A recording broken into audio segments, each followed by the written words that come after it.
안녕하십니까. 윤리학연구소 182번째 이야기를 하겠습니다. 182번째죠.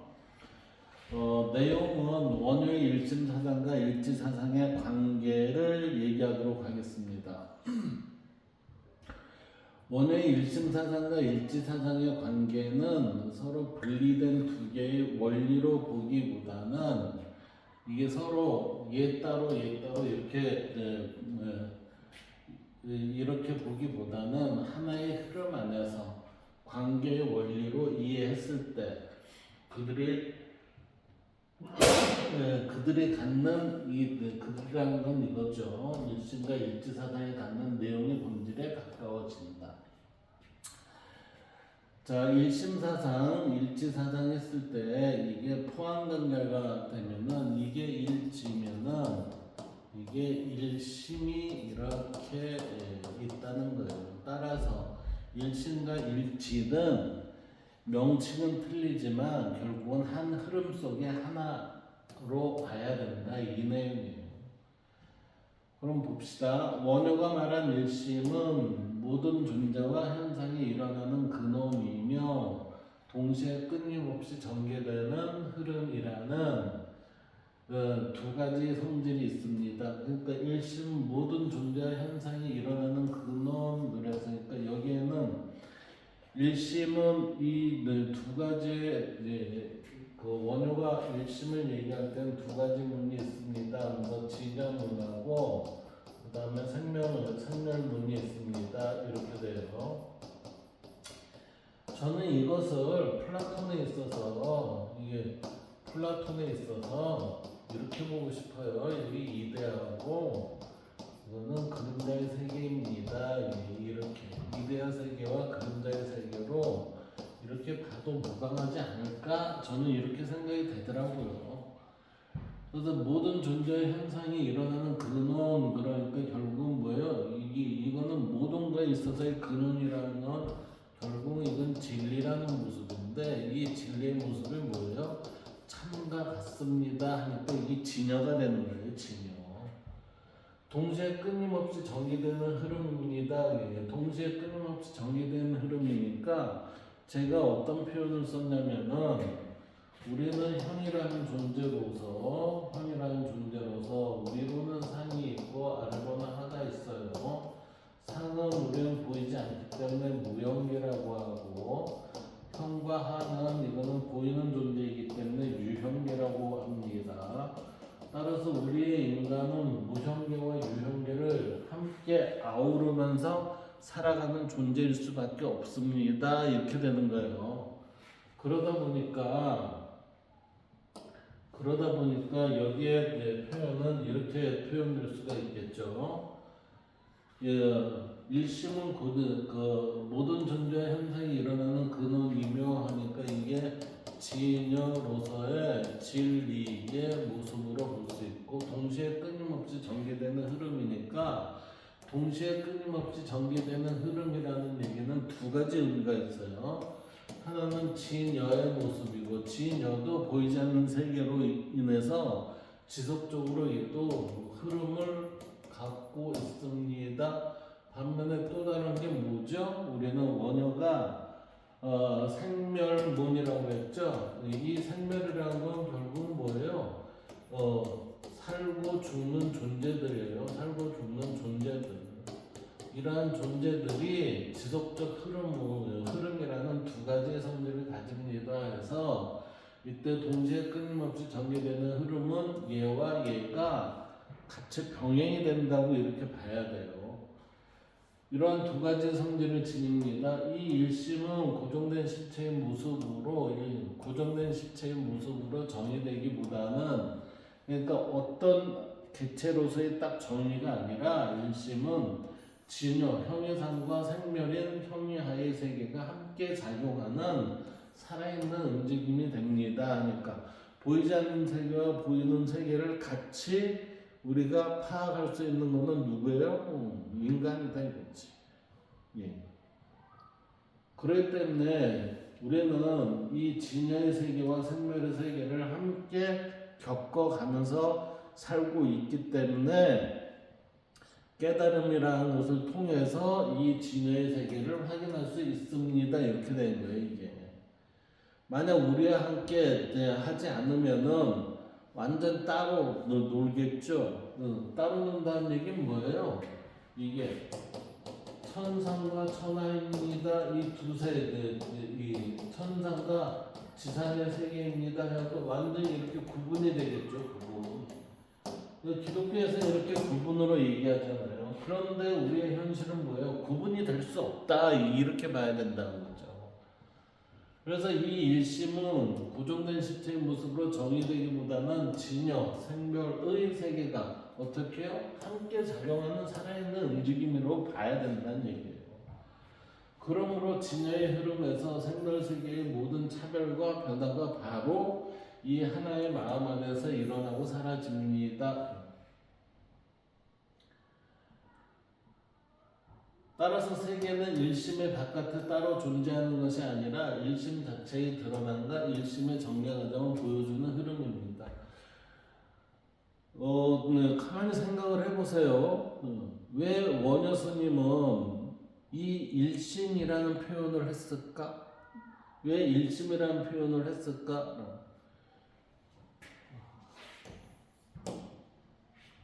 그걸 잘 한번 생각을 해봐야 돼요. 원효 스님은 누구예요? 사람이잖아요.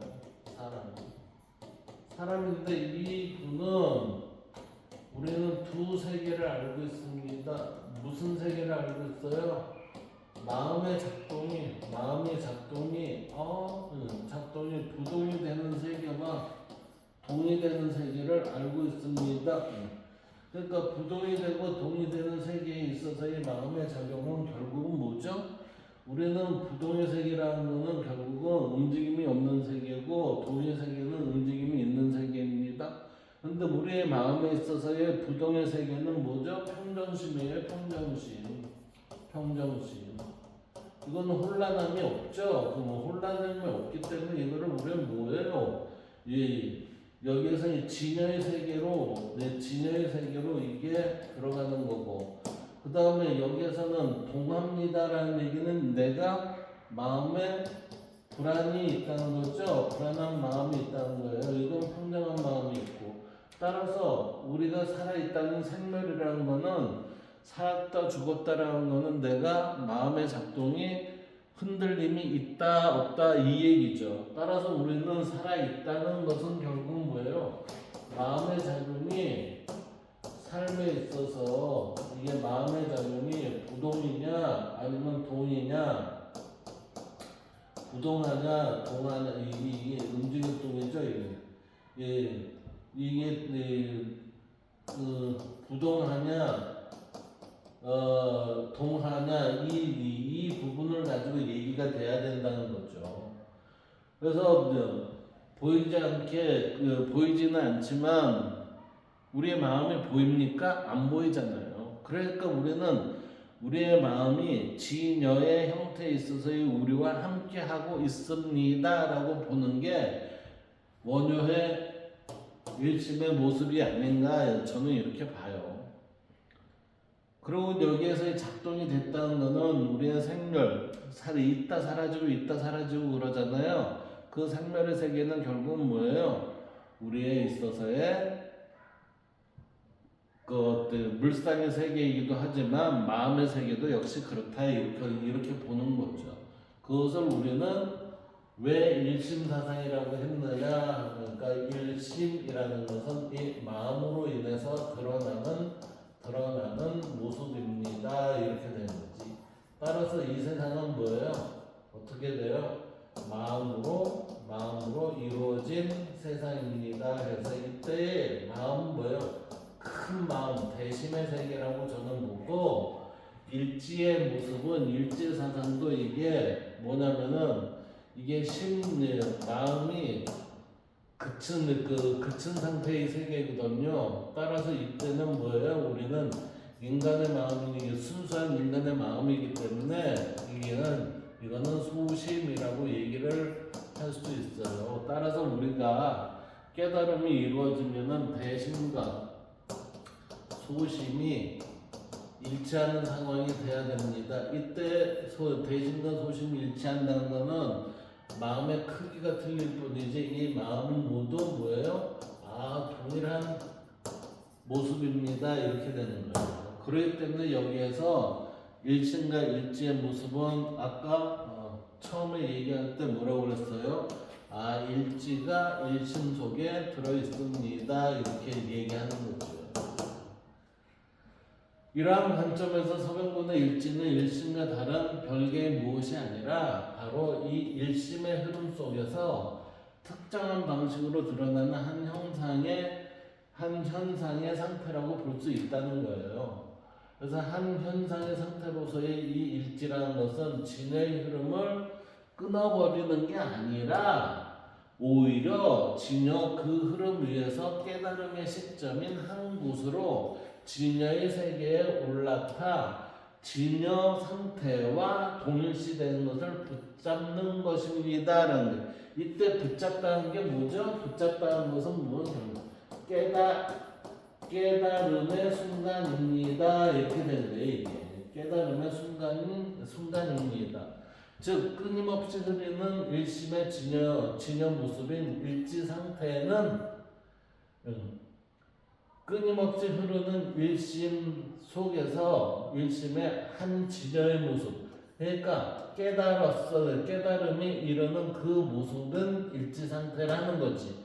그래서 일심의 흐름 속에서 일심이 어느 한 곳에 올라타는 상태이며, 일지라는 것은 일심, 진여의 흐름 속에서 내가 진여와 함께 된 그 상태이며, 그 순간 일지는 혼란이 아니라 밝고 명료한 정견의 상태가 드러나 밝은 지혜가 드러나게 됩니다. 라고 이렇게 흐름을 가져가야 된다는 거예요.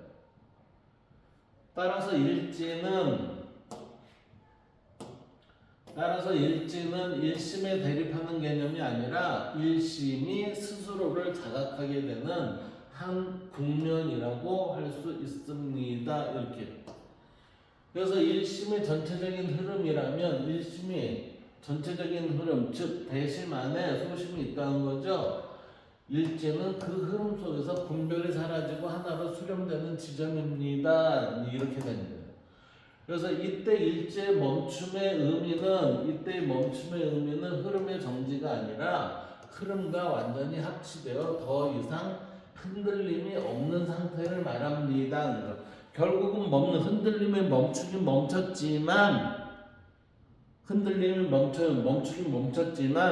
우리가 흔히 얘기하는 멈췄다 이 얘기는 아니라는 거지. 그래서 다시 말해 움직임을 멈추는 것이 아니라 움직임 그 자체와 하나가 되는 것이다.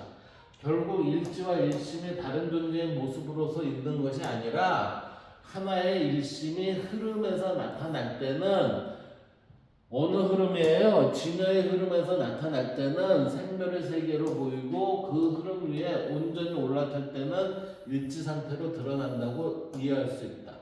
그러니까 하나의 일심이 흐름에서 나타날 때, 자 여기서부터 다시 볼까요? 다시 말해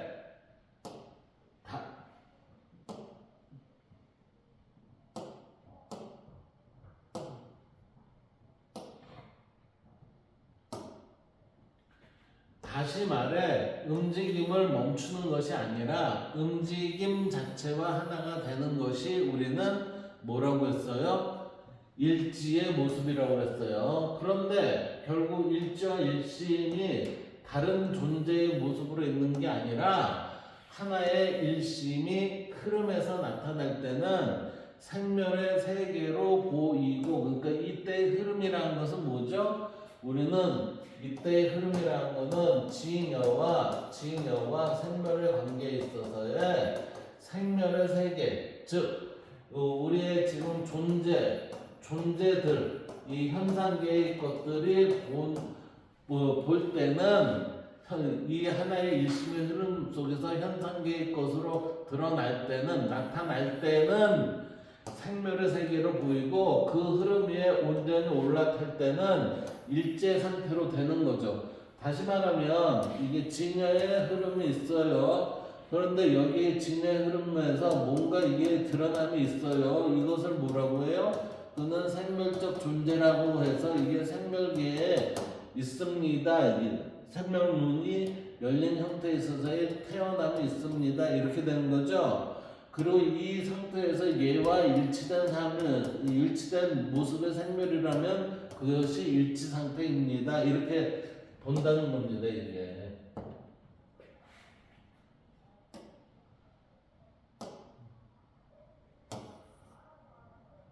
이때는 왜 안 지워져?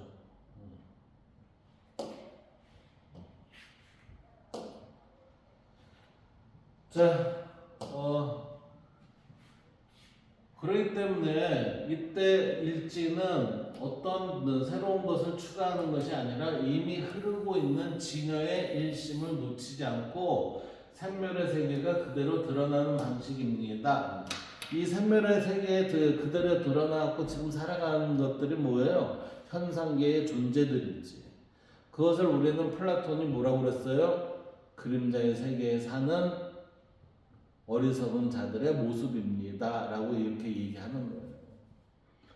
따라서 일심과 일지의 관계는 진여의 흐름에서 생멸의 존재들이 바르게 드러나는 것으로 그것은 진여의 근원과 존재들의 바른 실천, 즉 우리는 진여와 진여의 흐름에 일치되는 값은 뭐예요? 발음의 모습이라는 거예요. 발음의 모습. 구분을 넘어서 하나의 흐름과 그 흐름에 대한 자각의 관계로 정리할 수 있습니다. 이때 자각이라는 건 뭐죠? 깨달음의 관계로 확인할 수 있습니다. 이렇게 되는 거예요. 그래서 일심의 진여로서 항상 흐르고 있다면 일지는 그 흐름 속에서 생멸적 존재가 이게 뭐죠? 이게 현상계의 존재로서 진여의 한 곳에 올랐다. 이 얘기는 뭐예요? 깨달아서 이렇게 된 거예요. 깨달아서 진여와 어긋나지 않게 머무는 깨달음의 자리이며 이때 깨달음의 자리는 뭐예요? 다름으로 우리가 정의하며 바로 그 자리에서 지혜와 깨달음의 결과들이 자연스럽게 드러난다고 할 수 있습니다. 이렇게 본다는 거예요. 그렇다면 원효의 일심이 무엇일까요? 원효의 일심이라는 것은 원효의 일심이란 무엇입니까? 그랬어요. 원효의 일심이란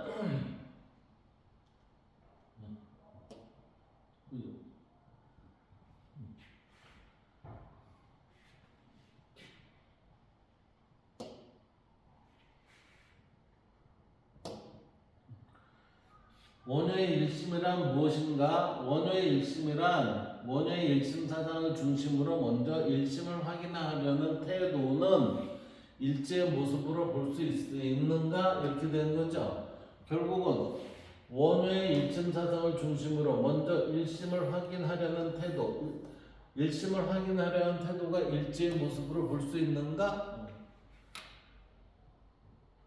일지의 모습이면 일심을 확인할 수 있는가? 이렇게 되는 거예요.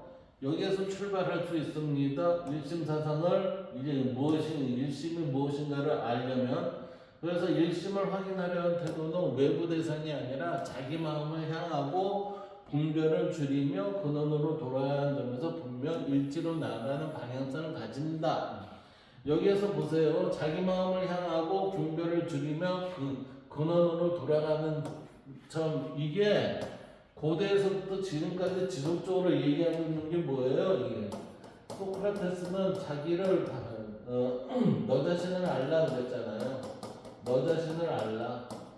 그리고 현대에 있어서의 성철 스님이나 아니면은 화계사 주지 스님이었던 행원 스님 같은 경우에도 자기를 바로 봅시다 그랬죠. 자기를 바로 봅시다. 그리고 천주교에서도 자기를 바로 봅시다 이렇게 얘기하잖아요.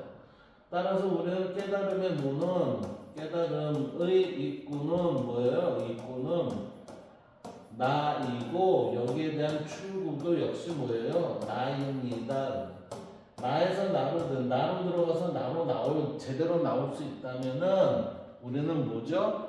깨달음의 세계를 얻을 수가 있습니다라고 이렇게 된다는 거예요. 이게 고대에서부터 지금까지 똑같아요. 똑같아. 그래서 여기에 보면 그러나 확인하려 한다는 의도 자체에는 여전히 주체와 대상의 구분이 남아 있는 거죠.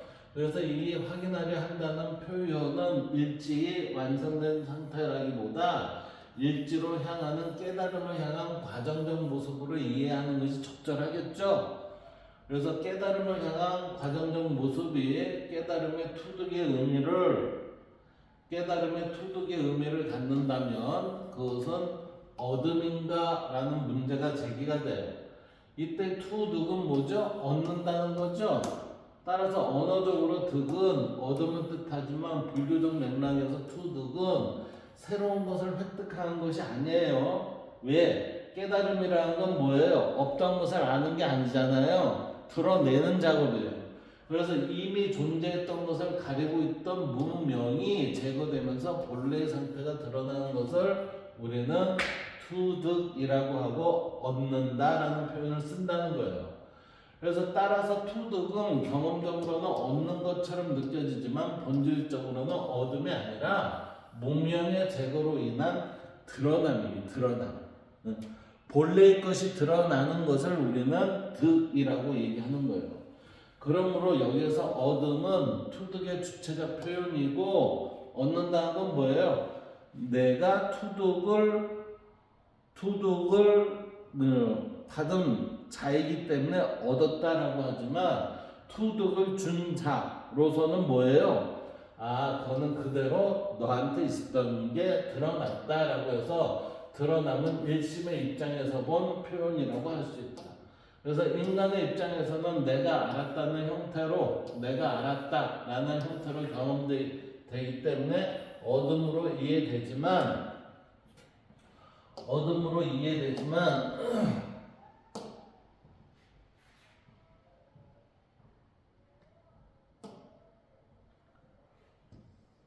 일심의 차원에서는 본래 항상 존재하던 것이 드러났을 뿐으로 보는 거예요. 따라서 동일한 사건이 그 사건이 당하는 주체냐 아니 능동자냐 피동자냐에 따라서 사건의 주체적 존재의 입장에서는 획득으로 그 다음에 일심의 입장에서는 발현으로 다르게 해석이 될 수가 있다라고 보는 겁니다. 그렇다면 이러한 드러남을 알아채는 단계가 곧 일지인가? 일지는 알아챔이라는 것은 이미 내가 안다는 미세한 주체가 작동하고 있는 상태이죠. 왜? 내가 알아차렸다는 것은 내가 어느 정도 거기에 대한 인지가 좀 된다는 얘기잖아요. 그러나 아직 완전한 멈춤의 일지라기보다는 그렇게 보기에는 어렵다는 거죠.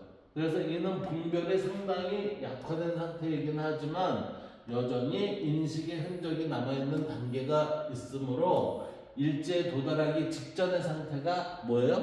알아챔 이렇게 된다는 거예요. 그 알아챔이라는 게 제가 대학원 때 서강대 철학과 교수였던 지금 돌아가셨겠죠. 그분이 신부였는데 저희 학교에 와서 강의하기 전에 보면 항상 먼저 밖을 쳐다보면서 뭐가 있긴 있는데 하면서 표현한 게 있어요. 그건 알아챔이 아니라 알아채려고 하는 마음은 있는데 뭔지 모르겠다 이 얘기죠.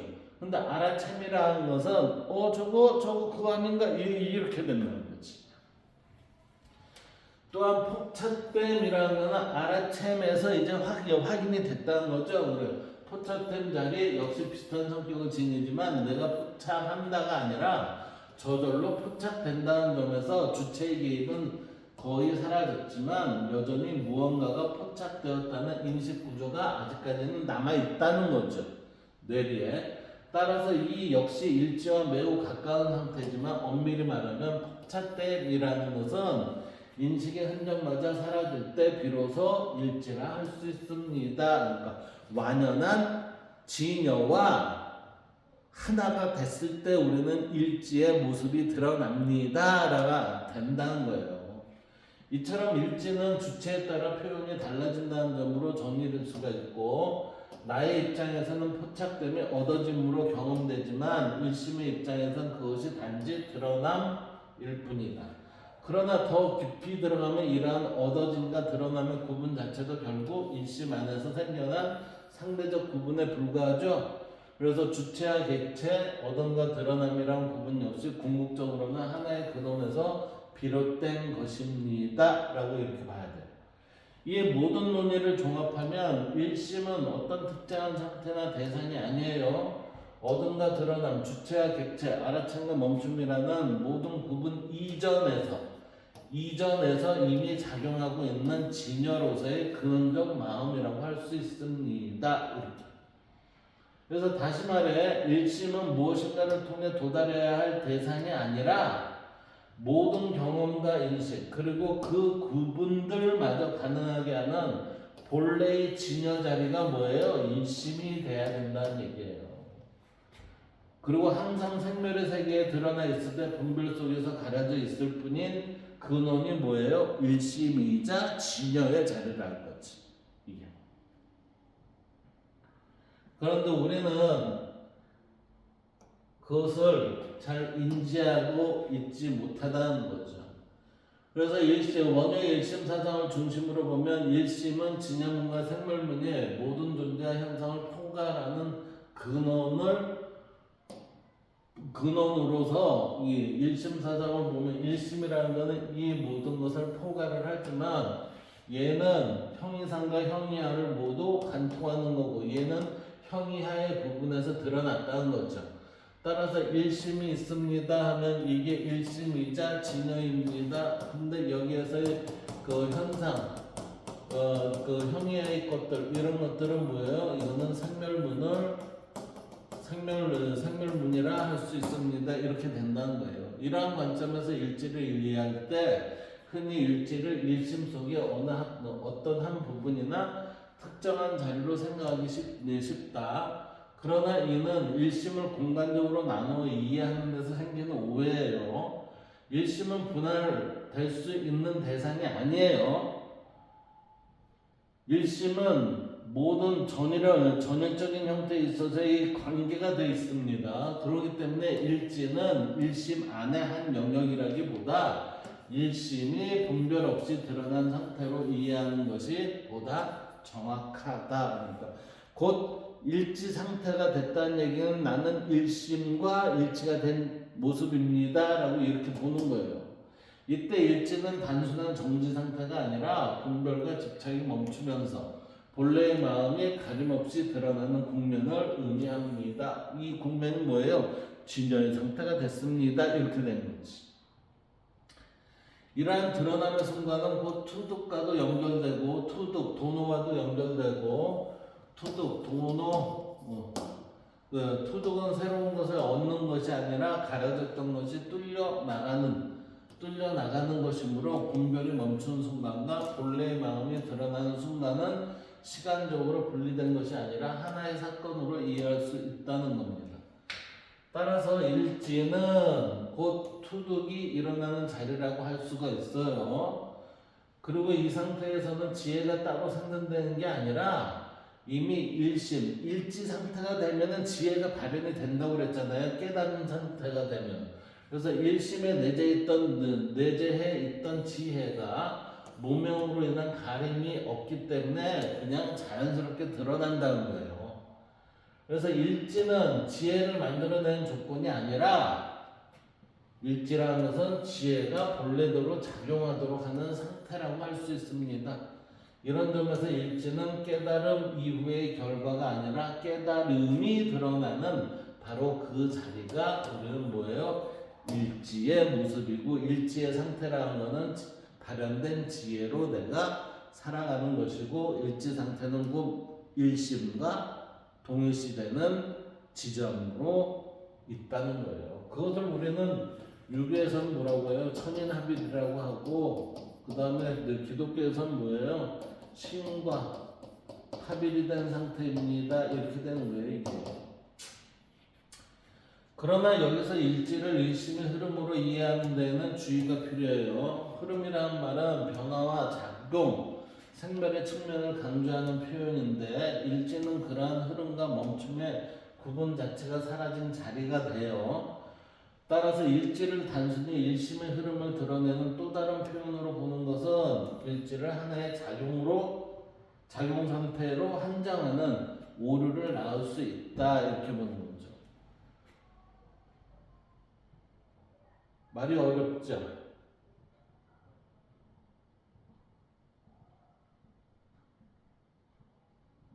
진리를 말로 표현하려고 하니 힘들어요.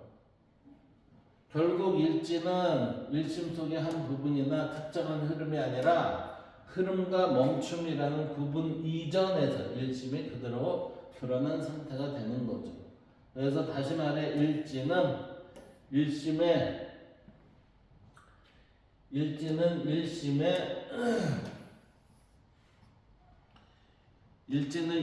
어떤 측면을 설명하는 또 다른 언어라기보다 일심이 분별 없이 온전히 드러난 국면을 가리키는 표현이며 그 자리에서 투득이 이루어지고 지혜가 자연스럽게 발현되는 것으로 이해해야 합니다. 이렇게 볼 수 있어요. 자, 182번째 이야기는 여기에서 마치도록 하겠습니다. 감사합니다.